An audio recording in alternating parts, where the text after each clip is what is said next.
नमस्कार, आप देख रहे हैं CWB हिंदी न्यूज। प्रधानमंत्री नरेंद्र मोदी के साथ बुधवार को हुई बैठक के बाद शिक्षा मंत्रालय ने CBSE कक्षा 12वीं परीक्षाओं को स्थगित करने और कक्षा 10वीं की बोर्ड परीक्षाओं को रद्द करने का निर्णय लिया है। CBSE कक्षा 12 बोर्ड के लिए स्थिति की समीक्षा 1 जून को की जाएगी और उसके बाद संशोधित तिथियों की घोषणा की जाएगी। यह फैसला सरकार को देश में तेजी से बढ़ते कोरोना संक्रमण को देखते हुए लेना पड़ा है। CBSE की ऑफलाइन परीक्षाएं 4 मई से शुरू होने वाली थी, लेकिन लगातार तेजी से बढ़ रहे कोरोना संक्रमण के मामलों के बीच 10वीं की बोर्ड परीक्षाओं को रद्द करने का फैसला लिया गया है। वहीं 12वीं की परीक्षाओं को कुछ समय के लिए रोक दिया गया है। यह फैसला बच्चों की सुरक्षा को देखते हुए लिया गया है। हरियाणा विद्यालय शिक्षा बोर्ड के चेयरमैन डॉक्टर जगबीर सिंह ने बताया कि निर्धारित तिथि यानी 20 अप्रैल से 10वीं व 12वीं की परीक्षा शुरू होगी। उन्होंने सभी परीक्षा केंद्रों को सैनिटाइज करवाने के निर्देश जारी कर दिए हैं। उन्होंने बताया कि बच्चे घर पर ही रहकर बोर्ड द्वारा जारी किए गए मॉडल टेस्ट पेपरों को लोड करें और अपनी तैयारी करें। परीक्षा में परीक्षार्थी अपने साथ पानी की बोतल, मुंह पर मास्क, पेन व अन्य लेखन सामग्री लेकर आएं। परीक्षा में आपस में किसी को लेखन सामग्री यानी पेन व पेंसिल आदि न दें। पीने के पानी की बोतल भी साथ लेकर आएं। उन्होंने बताया कि जिस वक्त परीक्षा केंद्र पर पहुंचेगा तो उनके हाथों को सैनिटाइज करवाया जाएगा और टेम्परेचर भी मापा जाएगा। अगर टेम्परेचर मिलता है तो परीक्षार्थी को अलग कमरे में बैठाए जाने की व्यवस्था की जा रही है। अगर उसके बाद भी किसी बच्चे की रिपोर्ट पॉजिटिव है तो उसका भी विकल्प ढूंढा जा रहा है। किसी भी बच्चे को परीक्षा से वंचित नहीं रहने दिया जाएगा। उप मुख्यमंत्री दुष्यंत चौटाला ने कहा कि संविधान के दायरे में रहकर सभी को अपनी बात रखने का अधिकार है। 3 कृषि कानूनों को लेकर प्रदेश में चल रहा किसान आंदोलन अभी तक शांतिप्रिय रहा है तथा कानून की हदें पार करने की इजाजत किसी को नहीं दी जा सकती। जिस दिन कोई कानून व्यवस्था में शांति भंग करने का प्रयास करेगा उससे सख्ती से निपटा जाएगा। दुष्यंत चौटाला ने बुधवार को रेवाड़ी शहर के अम्बेडकर चौक पर डॉक्टर भीमराव अम्बेडकर की 350 किलोग्राम कांस्य की प्रतिमा का अनावरण किया। उन्होंने कहा कि प्रदेश सरकार कोरोना की दूसरी लहर से निपटने के लिए पूरी तरह से तैयार है। कोरोना की चैन तोड़ने के लिए चलाए गए विशेष टीका उत्सव के प्रति प्रदेश के लोगों ने उत्साह दिखाया है। हरियाणा में लॉकडाउन नहीं लगेगा तथा पड़ोसी राज्यों में कोरोना के बढ़ते मामलों को देखते हुए नाइट कर्फ्यू लगाया गया है। हरियाणा में रात्रि कर्फ्यू का वक्त बढ़ाकर रात्रि 10 बजे से कर दिया गया है। समय बढ़ाए जाने को लेकर हरियाणा के मुख्यमंत्री मनोहर लाल ने खुद प्रदेश के गृह एवं स्वास्थ्य मंत्री अनिल विज से फोन पर मंगलवार की शाम को बातचीत की। बताया जा रहा है कि हरियाणा के विभिन्न जिलों से व्यापारी वर्ग और संगठनों ने गर्मी के वक्त को देखते हुए इस समय को रात्रि 10 बजे करने की अपील की थी। बता दें कि बढ़ते कोरोना के केसों को देखते हुए गृह एवं स्वास्थ्य मंत्री अनिल विज ने हरियाणा में नाइट कर्फ्यू रात्रि 9 बजे से प्रातः 5 बजे तक आदेश जारी किया था।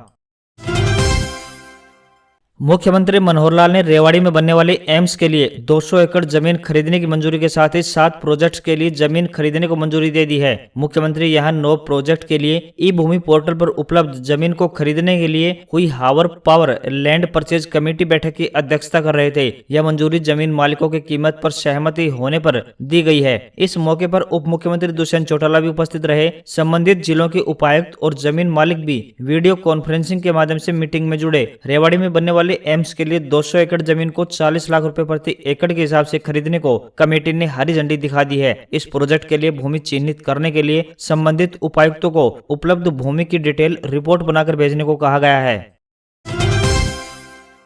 डिजिटल होती दुनिया में जितनी सुविधाएं बढ़ी हैं, वैसे ही परेशानियां भी तेजी से बढ़ी हैं। साइबर क्राइम भी इन्हीं में से एक है। हालात यह है कि देश भर में अलग अलग जगह बैठे अनपढ़ ठग भी पढ़े लिखे लोगों को आराम से चूना लगा रहे हैं। ठग उन्हें OTP, lottery, bank ATM renew, करोड़पति कैसे बने, इजी टू सेवा रिचार्ज जैसी वेबसाइट, अच्छा रिचार्ज कमीशन देने जैसी बातों का लालच देकर शिकार बना लेते हैं। ज्यादातर गिरोह छत्तीसगढ़, दिल्ली, मुंबई, वेस्ट बंगाल, जामताड़ा, राजस्थान के अलवर, भरतपुर और जयपुर के कई क्षेत्रों में बड़े स्तर पर सक्रिय हैं। ठग पूरी प्लानिंग से वारदात करते हैं। उनके लिए काम करने वाले लोग देश के हर शहर में मौजूद हैं। चैन सिस्टम के जरिए गिरोह के सदस्य जुड़ते जाते हैं। खास बात यह है कि उन्हें भी नहीं पता होता कि गिरोह का असली बॉस कौन है। हालांकि BA पास IT के छात्रों को भी गिरोह में शामिल किया गया है। जिनके पास जितना ज्ञान है उसी हिसाब से जिम्मेदारी भी तय की जाती है। ठगी के लिए वह गलत ID पर लिया गया सिम कार्ड, फर्जी फेसबुक अकाउंट, फर्जी ID पर खुलवाए गए बैंक खातों का प्रयोग करते हैं। फर्जी सिम पर वह पेटीएम, गूगल पे, फोन पे चलाकर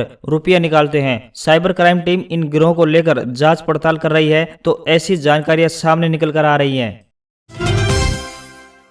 हरियाणा के विभिन्न जिलों में सरपंच और ग्राम सचिवों की तरफ से गड़बड़ झाले सामने आए हैं। सीएम विंडो पर वीडियो कॉन्फ्रेंसिंग के दौरान इन पर कार्रवाई के निर्देश हुए हैं। इनमें सबसे बड़ा पलवल जिले के गांव खाइका के सरपंच का है। उस पर 1,84,00,000 रुपए के गबन का आरोप है और उसके खिलाफ एफआईआर दर्ज किए जाने को लेकर आदेश जारी हुआ है। चरखी दादरी जिले के गाँव बोंद कला के पूर्व सरपंच अनिता देवी और ग्राम सचिव रामवीर के खिलाफ आपराधिक केस दर्ज की मंजूरी दिए जाने का आदेश भी जारी हुआ है। कहा गया है कि उसके कार्यकाल में पंचायत में हुए 36 लाख रुपए के घाटे की वसूली पूर्व सरपंच और ग्राम सचिव से की जाए। इसके अलावा मुख्यमंत्री के सुशासन सहयोगी कार्यक्रम के परियोजना निदेशक डॉक्टर राकेश गुप्ता ने अंबाला, भिवानी, चरखी दादरी, फरीदाबाद, फतेहाबाद, गुरुग्राम, हिसार, झज्जर, जींद, करनाल, कुरुक्षेत्र, कैथल, नारनौल, पलवल, पंचकुला, पानीपत, सिरसा, रेवाड़ी, सोनीपत, यमुनानगर से संबंधित शिकायतों को जल्द निपटाने के निर्देश अधिकारियों को दिए हैं। कोरोना के बढ़ते मामले के बाद राजस्थान सरकार ने 30 अप्रैल तक के लिए नई गाइडलाइन जारी कर दी है। नई गाइडलाइन में राजस्थान के सभी शहरों में शाम 6 बजे से सुबह 5 बजे तक नाइट कर्फ्यू लगाने का फैसला लिया गया है। शहरी क्षेत्रों में शाम 5 बजे से बाजार बंद करने होंगे। सरकारी दफ्तर 4 बजे तक खुलेंगे। आपातकालीन सेवाओं को छोड़कर 100 से ज्यादा कर्मचारियों वाले सरकारी और निजी दफ्तरों में 50% से ज्यादा कर्मचारी नहीं आ सकेंगे। आधे कर्मचारी वर्क फ्रॉम होम करेंगे। सभी कोचिंग, स्कूल, कॉलेज और लाइब्रेरी सहित शैक्षणिक संस्थान बंद होंगे। गृह विभाग ने नई गाइडलाइन जारी कर कड़ी पाबंदियां लगाई हैं। नई गाइडलाइन 16 अप्रैल को शाम 6 बजे से लागू होगी। शादी और निजी आयोजकों में 50 से ज्यादा लोग नहीं आ सकेंगे। सभी तरह के सार्वजनिक कार्यक्रमों, धार्मिक आयोजनों, रैलियों, जुलूसों पर रोक लगा दी गई है। रेस्टोरेंट में 50% बैठक क्षमता से ज्यादा लोग नहीं बैठा सकेंगे। Cinema hall, theatre, gym, multiplex बंद रहेंगे। सीबीएसई की परीक्षाएं रद्द और स्थगित करने के फैसले के कुछ घंटे बाद यानी लगभग 3 घंटे बाद राजस्थान सरकार ने भी 10वीं और 12वीं की बोर्ड परीक्षाएं स्थगित कर दी हैं। इन परीक्षाओं को कब कराया जाएगा, इस पर फैसला बाद में होगा। बोर्ड परीक्षाएं स्थगित करने के शिक्षा विभाग के प्रस्ताव को मुख्यमंत्री अशोक गहलोत ने मंजूरी दे दी। इसके साथ ही राज्य सरकार ने 8वीं, 9वीं और 11वीं के विद्यार्थियों को सीधे अगली कक्षाओं में प्रमोट करने का फैसला किया है।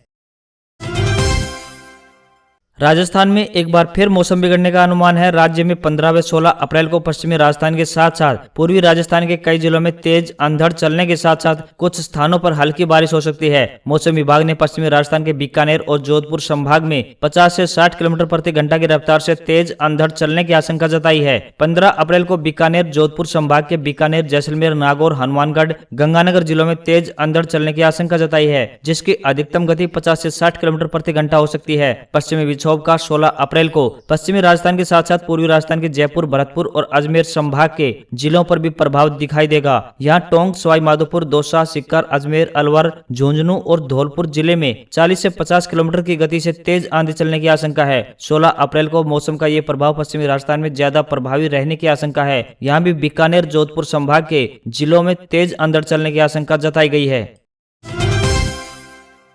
पाकिस्तान में कट्टर इस्लामिक संगठन तहरीक-ए-लब्बैक पाकिस्तान यानी टीएलपी प्रमुख साद हुसैन रिजवी की गिरफ्तारी के बाद जमकर हिंसा हो रही है। हिंसा में 7 लोगों की मौत की पुष्टि हो चुकी है और 300 से ज्यादा पुलिसकर्मी घायल हुए हैं। अब तक 2000 लोगों को गिरफ्तार किया जा चुका है। इसके बाद पाकिस्तान सरकार ने बुधवार को सादे पार्टी यानी टीएलपी को आतंकी संगठन घोषित कर उस पर बैन लगा दिया है। टीएलपी चीफ रिजवी को 12 अप्रैल को गिरफ्तार किया गया था। इसके बाद हजारों लोग उनकी रिहाई के लिए सड़कों पर उतर आए। गिरफ्तारी से नाराज लोगों ने पुलिस और पाकिस्तान रेंजर्स पर हमला कर दिया। जवाबी फायरिंग में 5 लोगों की मौत हुई है। हिंसा में 2 पुलिसकर्मी भी मारे गए। उधर टीएलपी का दावा है कि पुलिस की फायरिंग में उनके 12 समर्थक मारे गए हैं।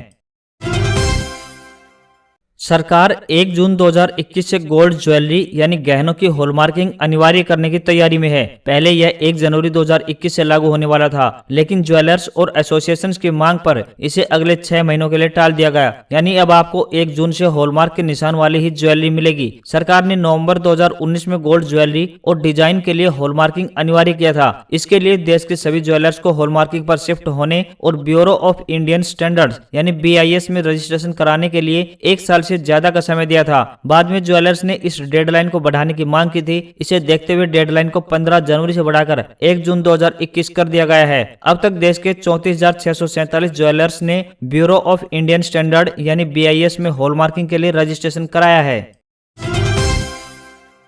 1 जून 2021 के बाद भी बिना हॉलमार्किंग वाला सोना एक्सचेंज किया जा सकेगा। इसके अलावा अगर आप चाहें तो अपने ज्वेलर के जरिए अपने सोने की हॉलमार्किंग करा सकते हैं। मामले के जानकार संजय मंडोत के मुताबिक BIS 5 साल की लाइसेंस फीस 11,250 रुपए लेकर ज्वेलर्स को यह लाइसेंस देती है। फिर ज्वेलर्स हॉलमार्क सेंटर पर ज्वेलरी की जाँच करवाकर कैरेट के हिसाब से हॉलमार्क जारी करवाता है। आम आदमी पुरानी ज्वेलरी पर सीधे सेंटर जाकर हॉलमार्क नहीं लगवा सकता, उन्हें संबंधित ज्वेलर के जरिए ही आना होगा। हालांकि वह सेंटर पर सोने की शुद्धता की जांच न्यूनतम राशि देकर करवा सकता है। एक अधिकारी ने बताया कि पिछले साल पारित BIS कानून के मुताबिक हॉलमार्किंग के नियम तोड़ने वालों पर न्यूनतम 1 लाख रुपए से ज्वेलरी की वैल्यू के 5 गुना तक जुर्माने और 1 साल की सजा का प्रावधान रखा गया है।